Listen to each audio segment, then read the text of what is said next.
Thanks, Wes. And in other news, the high-profile Jeffrey Brown murder case is underway again after some delays in court because of a faulty air conditioning system. News Channel 8's Wes Small has the story. Thanks a lot, Jerome.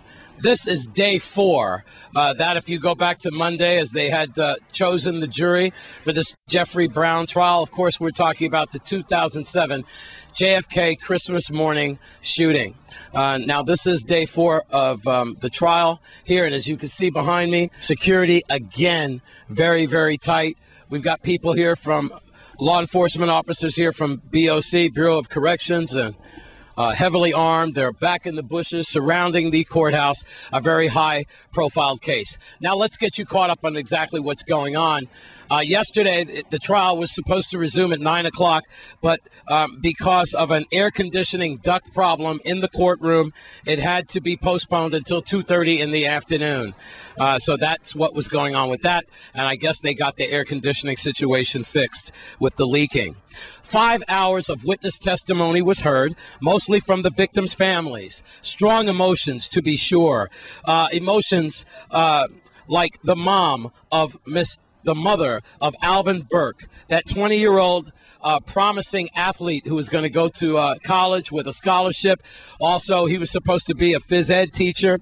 The mom explained his last day of life, that on Christmas Eve, on December 24th, how they had breakfast, lunch, and dinner, how she went to bed at 10 o'clock in that evening, and then how she was woken up at 1:15 with the news, the tragic, horrible news that no parent wants to hear in the middle of the night, that her son, Alvin, was slain at JFK that day. The shooters, supposedly 29-year-old former police officer Jeffrey Brown, his brother-in-law, 25-year-old Louis Melendez, and also implicated is Marcella Brown, the wife of Jeffrey. So now you are caught up. We imagine they're inside once again, going through testimony. Sources close to the trial, attorneys that I've been talking to, close to the law, have been figuring out that this should be pretty much a 10-day trial or so. You should have your loved ones back home in about 10 days if they're on a jury. This jury has been sequestered. They have been put away in a secret hotel or some lodging so that your family members will be back home sometime next week, we would imagine. Hopefully that is. And so you cannot contact your family members if they're on that jury. Cell phones and so forth, all communication has stopped. Judge Donahue gave that order, and he is the Superior Court judge on this case. So now you are totally caught up. The Jeffrey Brown murder case, or the JFK Christmas Day murder case, whatever you like to call it, it's a high-profile case with high security all around. At Superior Court, I'm Wes Small for News Channel 8. Well, the government retiree system is celebrating their 50th anniversary, and the good news is that they've recently announced the checks are in. But wait for it. News Channel 8's Wes Small digs a little deeper with this exclusive report on the G.E.R.S.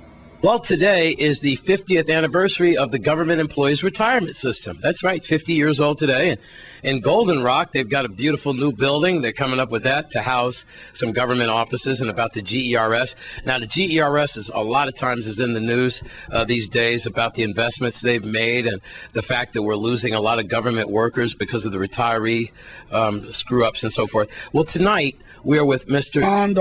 Don Donovan, and he is a retired worker from the sewage treatment plant, originally from St. Thomas, and he has something that we'd like to show as the camera will zoom in, and he's going to talk about it. Mr. Donovan, you are holding a check approximately near $400, around $398, I believe it is, and the feds have taxed you about $98, about $100. And you came to Channel 8 to say what? Well, I think it's unfair for the retirees that they always have to keep taking the blunt.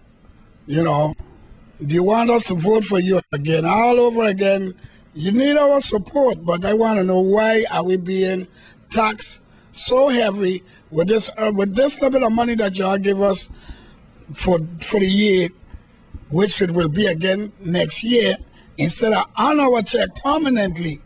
And also to all the senators, I would like you all to go in your Bible and read Psalms 1 Psalms 1 to 2, and explain yourself why you put your hand on the Bible and say, so help me God. That is what I want to understand. And if everyone haven't read the Bible before, or you do, go back to first Psalms 1 and 2, and you will be explained, it will explain what a politician is all about. And give me an explanation for my money being deducted. I had enough of that. And I don't know if you want my vote, but you got to give me back my money to get my vote. And probably a lot more retirees will think the same way. Oh, yeah, and also, I hope my money and the other retirees' money is not going to pay back that suit that been sent out that the city paid for you know who. Okay? And it's a politician. I don't have to call her name. Everybody should know who it is was running after the girls. Okay? I hope that's not some of my money paying for that. That's all. Well, there you have it. I normally put my 2 cents in around now, but I believe my 2 cents have been spent.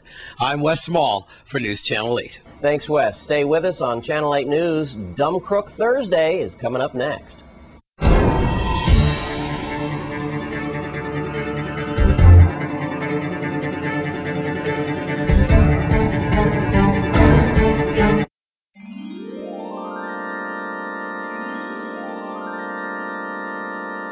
And now it's time for Thursday's Dumb Crook segment.